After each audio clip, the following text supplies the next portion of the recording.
Hey guys, welcome to the Man of Attentive Music. Long time no see, right? So today we're starting a brand new series of videos on my channel, which is going to be dedicated to the ToneCore series of pedals made by Line 6 in the early 2000s. If you want to know more about that, there's a video right here about it.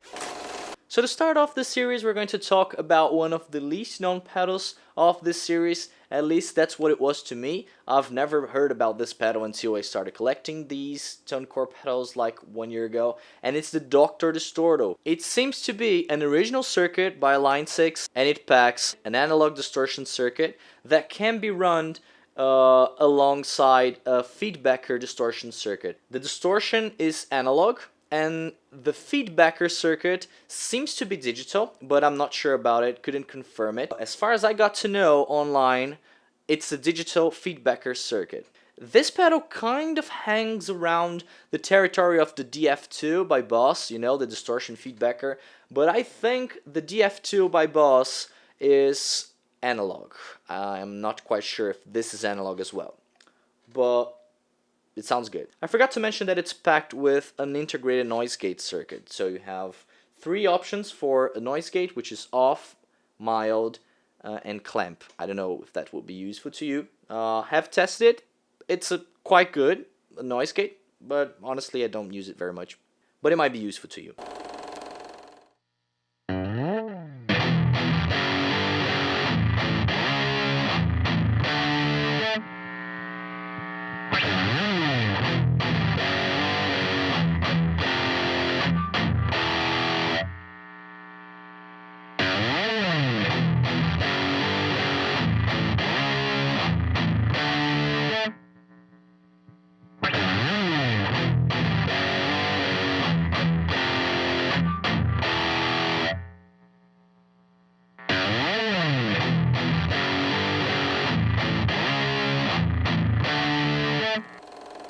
Now talking a little bit of the distortion side of the pedal, it is packed with your regular level, tone, and drive setup. So 3 knobs control the distortion of this pedal, and it sounds quite unique. When I turned it on at first, the vibe of this pedal kind of remembered me of the DS2 by Boss, which is one of my favorite pedals.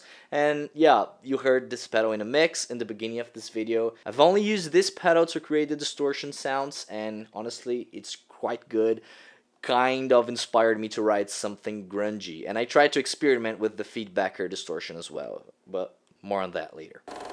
The distortion sound of this thing is really raw, but somehow it can also produce very defined tones. So if you want something a little fuzzier, it can deliver to you, but it won't like lose definition. Something that really stood out on this pedal for me is string definition. It's a really defined distorted circuit, but if you dime the drive knob and work around a little bit with the tone knob, you can really get some fuzzy tones that can be good for, you know, stoner, grunge, shoegaze, whatever.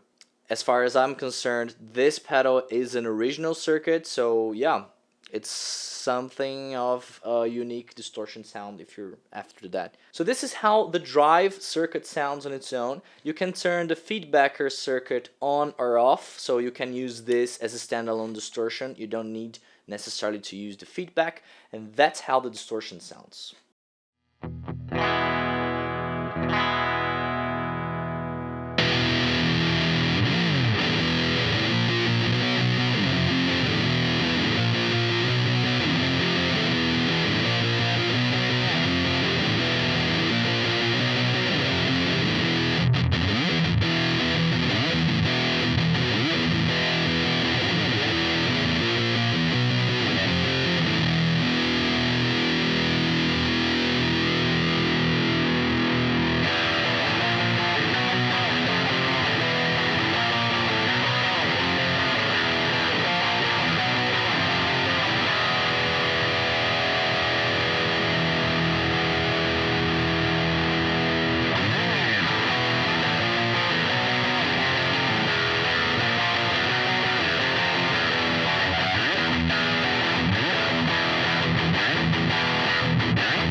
Moving on to the feedbacker part of the circuit, we've got three options as well. So off, as I said, sustain and octave. So basically sustain mode is going to give you a feedback that's going to sustain the note that you're playing. This pedal creates a feedback that works the best when you play single notes, so something for you to keep in mind. And it's something that I use to write the intro of the song, and I try to showcase how you could work with that. So one of the guitars is recorded using the sustain mode, and the other guitar is recorded using the octave mode. The octave, by the way, creates feedback but trying to replicate an octave above the note what you're playing. So yeah, it's a really creative pedal. Personally, I love pedals like this because it kind of pushes you out of your comfort zone when writing music, and this is something that I'm looking for pedals right now. When you turn that feedback circuit on, this thing can deliver some sweet tones, and honestly, it's quite noisy and random, so it pushes you out of your comfort zone writing songs, and this is something that I like a lot.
Now moving on into the controls, you have rise, fall, and blend.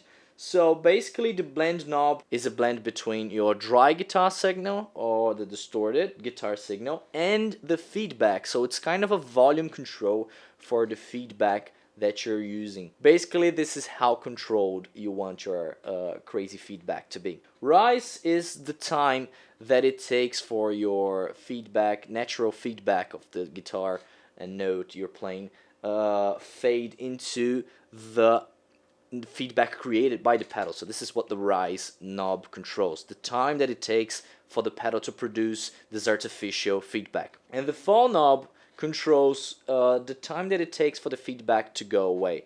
So yeah, it's kind of intuitive, but honestly I found this pedal a little bit tricky to use. You need to spend some time with it in order to like really get to know how the circuit works.